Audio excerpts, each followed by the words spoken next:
Sveiki nesveiko maisto mėgėjai. Šiandien kepsime mėsainius, ruošiame presą, dedame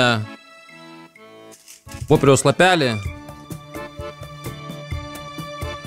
Į indą įdėkime 150 gramų jautienos maltos.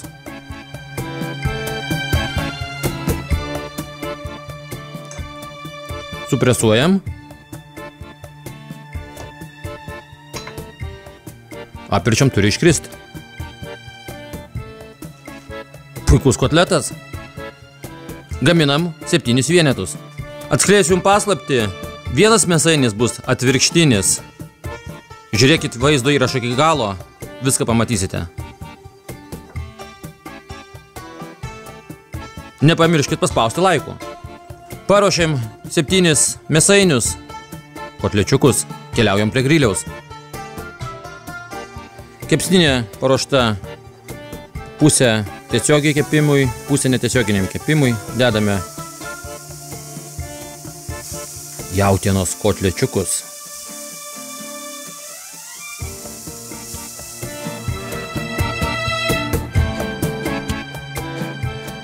Verčiame kotlečiukus.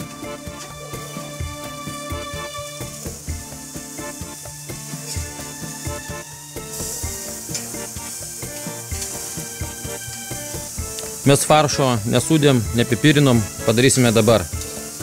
Darom todėl, kad mūsų mėsa būtų sultingesnė. Druskinam.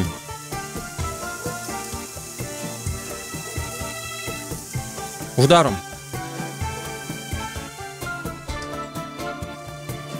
Baigia kepti mūsų mėsainių kotlečiukai. Stumiame juos virš deflektoriaus.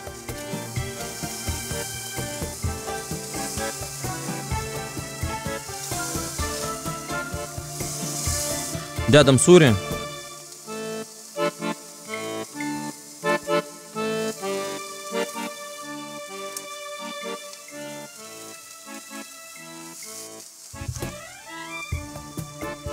Bandeles kepti reikia kažkur apie minutę, ne ilgiau.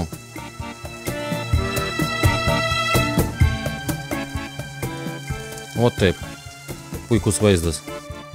Apvirtėm bandeles ir dar minutėlę pakepsim. Numėm bandeles, jos jau iškepusios, karštos.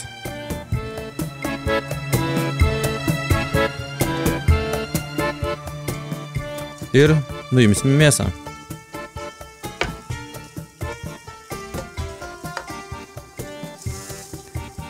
Koksai gražuolis.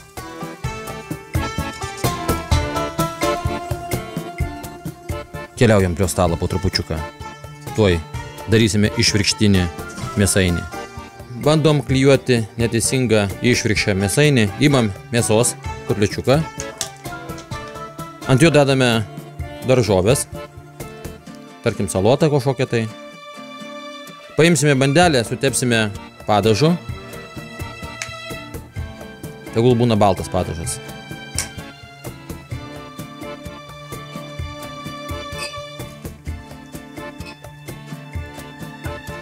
Apirčiam bandelę. Ant viršaus tepam barbekiu padažą.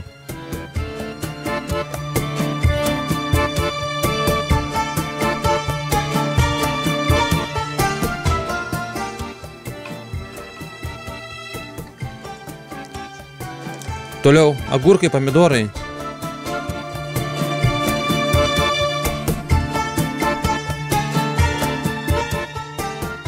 Netradicinį mėsainį užbaigs dar vienas kotlečiukas.